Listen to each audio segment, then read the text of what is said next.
একটা গণতান্ত্রিক শাসন ব্যবস্থা ফিরে এসেছে।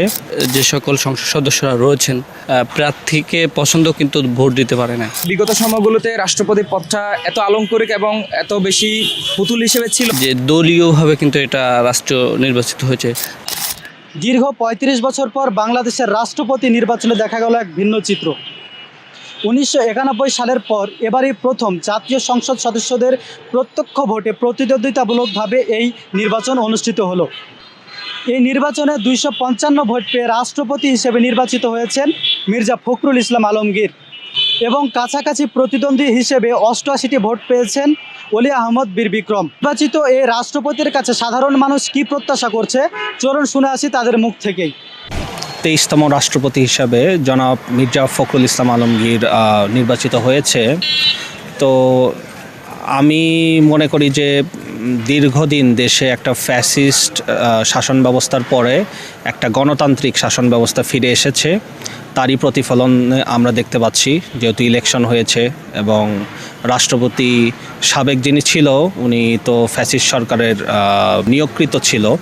নতুন যে রাষ্ট্রপতি নির্বাচিত হয়েছেন উনি দেশের যে গণতান্ত্রিক যে স্পিরিট এটাকে আপহোল্ড করবেন, বাংলাদেশের সকল মানুষের হয়ে উনি কথা বলবেন, অধিকার আদায়ে উনি সচেষ্ট হবেন এবং উনি দেশকে গাইড করবেন, প্রধানমন্ত্রীকে গাইড করবেন। আমি এটা এক্সপেক্ট করি। আমরা দেখেছি যে সংসদের যে সকল সংসদ সদস্যরা রয়েছেন তারা কিন্তু আসলে তাদের প্রার্থীকে পছন্দ করে, যে আমি এই প্রার্থীকে পছন্দ করে এভাবে একটা ভোট দেবো, এমন কিন্তু ভোট দিতে পারে না। যে দলীয়ভাবে কিন্তু এটা রাষ্ট্র নির্বাচিত হয়েছে। এভাবেই কোটি কোটি মানুষের ঘরে দেশ জুড়ে ফ্রিজ একটাই, ওয়ালটন।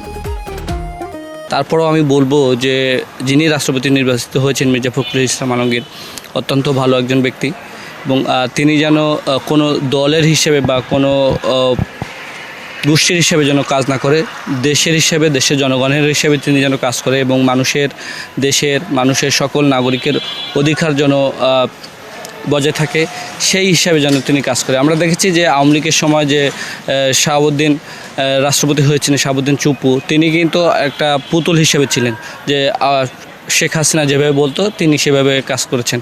কিন্তু এই বর্তমান জুলাই গণঅভ্যুত্থানের পর এই বর্তমান সময় কিন্তু এরকম রাষ্ট্রপতি আসলে অনেকে চায় না, বা সাধারণ মানুষ বা আমরা চাই না। প্রেসিডেন্টের কাছে কিংবা রাষ্ট্রপতির কাছে প্রত্যাশা বলতে আসলে বিগত সময়গুলোতে রাষ্ট্রপতি পদটা এত আলংকরিক এবং এত বেশি পুতুল হিসেবে ছিল, যেটার কাছে কখনোই জনগণের কোনো প্রত্যাশা ছিল না।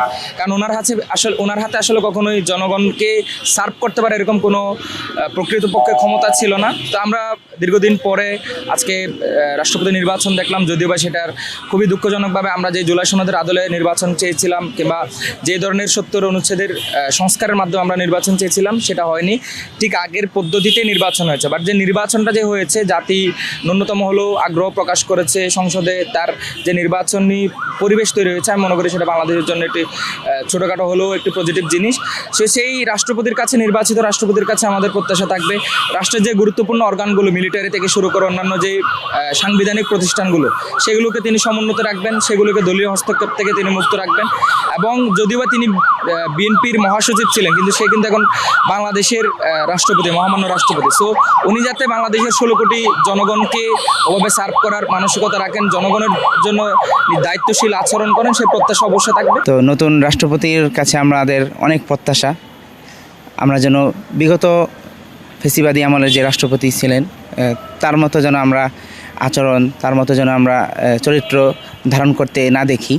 এই পদের যেই স্বকীয়তা সেটা যেন তিনি ধরে রাখতে পারেন এবং জনগণের যে মৌলিক অধিকার এবং প্রত্যাশা সেটা যেন তিনি বাস্তবায়ন করতে পারেন, আমরা সেই প্রত্যাশাই করছি।